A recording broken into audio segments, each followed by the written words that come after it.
नमस्कार, मैं हूं दिव्यांशु रंजन द्विवेदी और आप देख रहे हैं द पॉइंट मीडिया। खबर पक्की है, उत्तर प्रदेश में विधानसभा चुनावों की सरगर्मियां तेज हो गई हैं और इन सरगर्मियों को जनता तक पहुंचाने के लिए, जनप्रतिनिधियों की बात को जनता तक पहुंचाने के लिए, जनता के मुद्दों को जनप्रतिनिधियों तक पहुंचाने के लिए हम इस वक्त मौजूद हैं उत्तर प्रदेश के कुशीनगर जिले के अंतर्गत 332 विधानसभा फाजिलनगर में। हमारे साथ हमसे बातचीत करने के लिए हमारी दाहिनी तरफ मौजूद है यहाँ से भाजपा के कद्दावर नेता श्री चंद्र प्रकाश यादव चमन जी। सबसे पहले हम स्वागत करते हैं चमन जी आपका द पॉइंट मीडिया पर। दिव्यांश जी, आपका भी स्वागत है जी कि फाजिलनगर जैसे छोटे शहर में जी आप बड़ी बात करते हैं, अच्छे न्यूज़ देते हैं, इसके लिए आपको हम धन्यवाद देते हैं। चलिए, खैर ये हमारे कर्तव्य की सराहना है और हम अपने कर्तव्य पर हमेशा अडिग रहेंगे, ऐसे ही लगे रहेंगे। तो इसके लिए हम आपको भी धन्यवाद करते हैं कि आप हमारा चैनल देखते हैं। पहला सवाल रहेगा आपके नाम से जुड़ा हुआ। हालांकि मैं जातीय समीकरणों को नहीं मानता हूं, लेकिन फिर भी कहा जाता है उत्तर प्रदेश में यादव समुदाय के एकमात्र नेता अखिलेश यादव हैं। फिर चंद्र प्रकाश यादव चमन जी भाजपा में कैसे? ये तो हम नहीं मानते हैं कि यादवों के नेता अखिलेश यादव हैं जी, इसलिए कि भारतीय जनता पार्टी बहुत पुरानी पार्टी है जी और जहाँ तक मेरी बात है, मैं तीसरी पीढ़ी का कार्यकर्ता हूँ।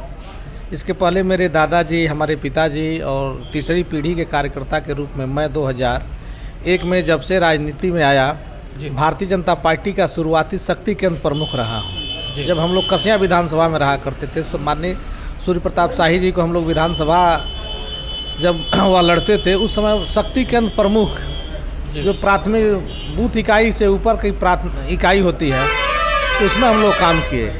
इसके पहले मेरे पिताजी त्रिपट्टी इंटर कॉलेज में अध्यापक रहने के बाद भी भारतीय जनता पार्टी से जुड़े रहे।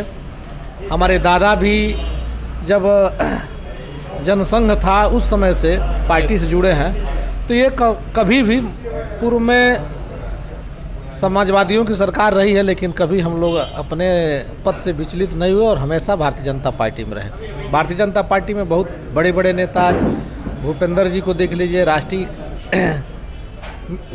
नेता हैं हम लोगों के, पार्टी में बड़ा अच्छा सम्मान है, महामंत्री हैं, राष्ट्रीय महामंत्री हैं। यहाँ देख लीजिए संतरा जी अभी चेयरमैन हुए हैं, महेंद्र यादव जी देवरिया में MLC रहे, जिला अध्यक्ष रहे। तो ऐसे ऐसे नाम, ब्रजेश यादव जी हैं जो ब्लॉक प्रमुख हैं जंगल खौड़िया के। भारतीय जनता पार्टी से बहुत सारे नेता आज भारतीय जनता पार्टी में हैं। यह कहिए कि कुछ लोग जो जातिवाद को बढ़ावा देते हैं, वह कुछ लोग इकट्ठा हो जाने से यादव किसी पार्टी का नेता और कार्यकर्ता बन के नहीं रह गया है। इसमें बहुत सारे नेता हैं जो भारतीय जनता पार्टी में हैं और यादव के रूप में हैं। सम्मान भी मिलता है और जहां सम्मान मिलता है वहां रहना चाहिए, क्योंकि आज तक तो सरकारें कब किसकी रही हम लोगों को कभी पता ही नहीं चला। चलिए, यहाँ पर इन बातों को तो खारिज किया है चंद्र प्रकाश यादव जी ने कि यादव किसी दल के हैं।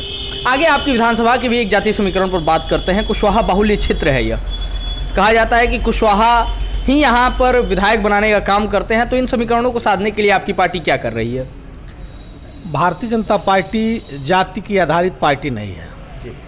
यह सबका साथ, सबका विकास और सबका विश्वास लेके चलती है। आप देख लीजिए, यहाँ से भाजपा से इसके पहले बाल्टी बाबा जी यहाँ से विधायक रहे जी, माननीय गंगा सिंह कुशवाहा जी विधायक रहे।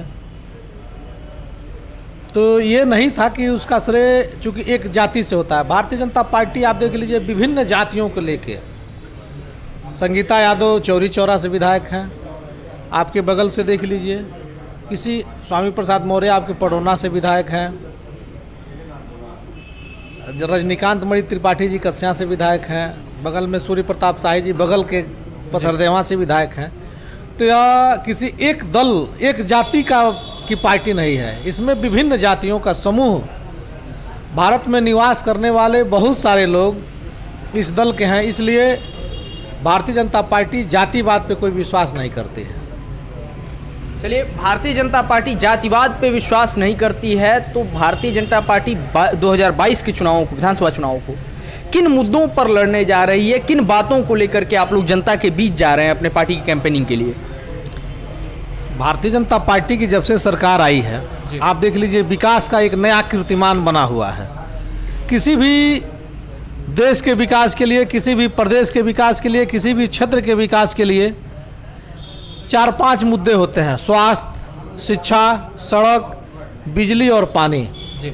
और भारतीय जनता पार्टी ने इन सारे मुद्दों पे बड़े दमदारी से काम किया है। जब से भारत में नरेंद्र भाई मोदी की सरकार बनी है और उत्तर प्रदेश में जब से योगी आदित्यनाथ जी महाराज की सरकार बनी है, आप देख लीजिए स्वास्थ्य के क्षेत्र में ऐतिहासिक परिवर्तन। कभी हमारे उत्तर प्रदेश में 12 मेडिकल कॉलेज हुआ करते थे, मात्र 4 साल 7 महीने के कार्यकाल में 33 नए मेडिकल कॉलेज कुछ बन के तैयार हो गए, कुछ बन रहे हैं, कुछ बनने जा रहे हैं।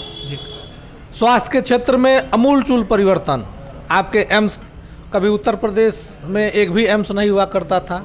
7 साल नरेंद्र भाई मोदी के कार्यकाल में उत्तर प्रदेश में 2-2 नए एम्स बन के तैयार हैं। जी।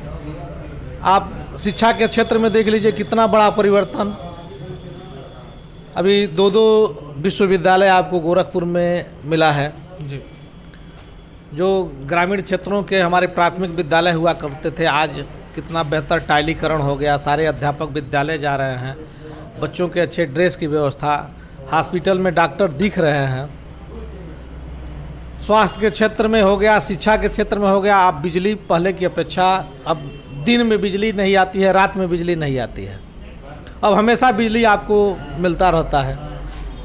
हम ग्रामीण एरिया में रहते हैं लेकिन शहर की तरह से बिजली का आज उपभोग कर रहे हैं। इसके पहले लोग, पूर्व की सरकारों में कभी दिन में बिजली आती थी, कभी रात में बिजली आती थी, एक रूटीन चलता था। और हम लोग जब बाहर रहते थे, पढ़ते थे, तो घर पता करते थे कि कब बिजली रात में आएगी। गर्मी में घर आने की इच्छा नहीं होती थी। लेकिन आज वह व्यवस्था नहीं दिख रही है। आज समान रूप से अगर घर में इन्वर्टर अगर लगा हुआ है तो पता ही नहीं चल रहा है कि बिजली भी कटती है। जी। सड़क के क्षेत्र में जनपद की सारी बड़ी सड़कें आप देख लीजिए, सड़कों का जाल और उच्च क्वालिटी की सड़कें बन रही हैं। हर गांव में आज विकास के नए कीर्तिमान लिखे जा रहे हैं। तो यही स्वास्थ्य, सड़क, शिक्षा, बिजली और पानी जो मूलभूत सुविधा होनी चाहिए, जो आज उत्तर प्रदेश के मुख्यमंत्री योगी आदित्यनाथ जी महाराज के सरकार में यह सब कुछ समान रूप से मिल रहा है। यानी कि विकास के मुद्दों पर आप जनता के बीच जा रहे हैं। आपकी विधानसभा में तो कौन कौन से कार्य हैं जिनमें आपको लगता है कि अभी और सुधार की आवश्यकता है? एक निवासी के रूप में इस विधानसभा के हम आपसे जानना चाहेंगे। देखिए, विकास निरंतर चलने वाली प्रक्रिया है। जी। यह नहीं है कि यह काम हो गया तो वही समाप्त हो गया, क्योंकि आज नित्य नए प्रयोग हो रहे हैं। भारतीय जनता पार्टी की जब से सरकार बनी है, यह नहीं कि यह काम आज हम हॉस्पिटल दे दिए तो अगले हॉस्पिटल, यहाँ मेडिकल कॉलेज भी मिल रहा है। लेकिन आप देख लीजिए, यहीं आपके लौकुश में न्यू PSC सेंटर का 17 तारीख को उद्घाटन होने जा रहा है। जो भी मूलभूत सुविधाएं होनी चाहिए जी गांव में, हम अभी परिपूर्ण नहीं हैं। चूँकि इस 4 साल 7 महीने के कार्यकाल में विकास का कीर्तिमान हम लिखे हैं, लेकिन अभी पूर्ण रूप से हम विकसित नहीं हुए हैं। अन्य फिर अगर उत्तर प्रदेश की जनता पुनः हमको सरकार में लाने जा रही है, जो विकास अभी छूटे हुए हैं उसको और आगे बढ़ाया जाएगा। जैसे जहाँ निर्माण शुरू होता है, पीछे से कुछ हरास भी होता है, तो जो गैपिंग होती है उस गैपिंग को हम भरने का प्रयास करेंगे। आपने जैसा कि बताया कि आप 3 पीढ़ियों से भाजपा के कार्यकर्ता रहे हैं, भाजपा से जुड़े रहे हैं आप लोग, तो क्या ये मानकर चला जाए कि 3 पीढ़ियों के परिश्रम का फल 22 के विधानसभा चुनावों में टिकट के रूप में चंद्र प्रकाश यादव को मिलने वाला है? देखिए, भारतीय जनता पार्टी के कार्यकर्ता नेता के रूप में कार्य नहीं करते हैं। जी। हम आज से पहले जब 2001 में स्नातक करने के बाद जब भारतीय जनता पार्टी की सदस्यता ग्रहण किए थे, तो उस समय हम इस रूप में थोड़ी थे। आज कहीं न कहीं बहुत अच्छे, चूँकि यही एक ऐसी पार्टी जिसमें कार्यकर्ता भी चुनाव लड़ सकता है। जी। आज हमारी भी इच्छा है, लेकिन अगर पार्टी चाहेगी तो हम चुनाव भी लड़ेंगे। पार्टी चाहेगी कि कार्यकर्ता के रूप में काम करना है तो कार्यकर्ता के रूप में काम भी करेंगे। चलिए, एक आदर्श विधानसभा कैसी होनी चाहिए चंद्र प्रकाश यादव के हिसाब से, या तो अपनी विधानसभा है फाजिल नगर, इसे आप कैसा देखना चाहते हैं? देखिए, जहाँ हम निवास करें सारी सुख सुविधा जहाँ उपलब्ध रहे जी। सभी लोग चाहते हैं कि हम शहरों में जाके निवास करें, लेकिन जब से उत्तर प्रदेश में योगी जी की सरकार बनी है जी हम कभी इस फाजिल नगर को ग्रामीण रूप में देखा करते थे जी। लेकिन जब भारतीय जनता पार्टी की सरकार उत्तर प्रदेश में बनी, फाजिल नगर विधानसभा को 2 नगर पंचायत मिला जी। एक फाजिल नगर और एक दुगधई नगर पंचायत। पूरे उत्तर प्रदेश में 80 पहले राउंड में 80 नगर पंचायत का दर्जा मिला हुआ था, तो उस 75 जनपद में 80 नगर पंचायत मिले थे, जिसमें 5 नगर पंचायत सिर्फ कुशीनगर जनपद को मिल रहे थे। और जैसे ही यहाँ नगर पंचायत हुआ, आज देख लीजिए इस समय चमचमाती हुई बिजली सड़कों पे दिख रही है, अच्छे रोड बन रहे हैं, नाली बन रहा है, विकास। आज हॉस्पिटल में जाके देखिए अच्छे उच्च क्वालिटी के टाइलीकरण हो रहे हैं, सार्वजनिक शौचालय बन रहे हैं, रोडों के किनारे अच्छी टाइलिंग तरीके से इंटरलॉकिंग हो रहा है। तो एक मूलभूत सुविधा जो मिलनी चाहिए आज फाजिल नगर में मिल रहा है, जबकि पूर्व की सरकारों में यह नहीं मिला करती थी।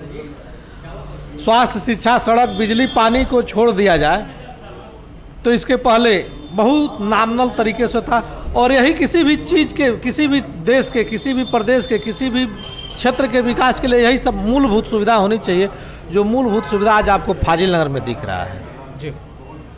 तो हम चाहेंगे इसमें और जो कमी कहीं से आएगी तो उसको हम लोग सुधार करें, इसलिए कि अभी तो नगर पंचायत की शुरुआत हुई है। अभी नगर पालिका, नगर पंचायत अपना काम शुरू कर रहा है। अभी डूडा के तहत यहाँ गांव का विकास होगा, फिर विकास प्राधिकरण के तहत होगा, और जहाँ विकास शुरू होता है तो शुरुआत में कठिनाई आती है। आज देख रहे हैं आज बड़ी जाम लग गई थी, तो उसका कारण था कि एक तरफ से नालियाँ बन रही हैं, एक तरफ से सड़क बन रहे हैं, एक तरफ से पुल पुलिया बन रहे हैं जी। तो कहीं ना कहीं परेशानियाँ आती हैं, लेकिन यह क्षणिक है। और इसी के लिए शायद जनता ने भारतीय जनता पार्टी को चुनाव जिता के भेजा था कि इस तरह के विकास फाजिल नगर में दिखने चाहिए। चलिए, हमारे चैनल के माध्यम से जो भी लोग आपको देख रहे हैं उसमें निश्चित तौर पर आपके क्षेत्र की जनता भी है, उनसे आप क्या कहना चाहेंगे? हम भारतीय जनता पार्टी कार्यकर्ता हैं जी। देश और प्रदेश का जिस तरह से विकास का कीर्तिमान देश के यशस्वी प्रधानमंत्री जी के नेतृत्व में, उत्तर प्रदेश के मुख्यमंत्री जी के नेतृत्व में जिस तरह से विकास का कीर्तिमान, नित्य नए कीर्तिमान को स्थापित कर रहे हैं, हम उत्तर प्रदेश की जनता से, फाजिल नगर विधानसभा की जनता से चाहेंगे कि जो उनका पुराना निर्णय था, भारतीय जनता पार्टी के उम्मीदवारों को जिता के लोकसभा और विधानसभा में भेजा, जिससे विकास का कीर्तिमान स्थापित हुआ, पुनः अगर वह भारतीय जनता पार्टी के उम्मीदवार को चुनाव जिता के भेजते हैं तो यह कीर्तिमान और आगे जाएगा, विकास बीच में रुक नहीं पाएगा, और जो विकास की रफ्तार पकड़ी है वह और तेज़ी से आगे जाएगा। तो ये थे हमारे साथ उत्तर प्रदेश के कुशीनगर जिले के अंतर्गत फाजिल नगर विधानसभा क्षेत्र से भाजपा के कद्दावर नेताओं में जिनका नाम शुमार है श्री चंद्र प्रकाश यादव चमन जी। हम इनका धन्यवाद करते हैं कि इन्होंने अपने कीमती समय में से कुछ बहुमूल्य समय द पॉइंट मीडिया को दिया। ऐसे ही तमाम लोगों से हम आपको रूबरू कराते रहेंगे, तो जुड़े रहिए हमारे साथ, देखते रहिए द पॉइंट मीडिया, क्योंकि हम दिखाते हैं वो जो खबर पक्की है। कैमरा पर्सन अभिषेक के साथ मैं Divyansh Ranjan Dwivedi, the point media.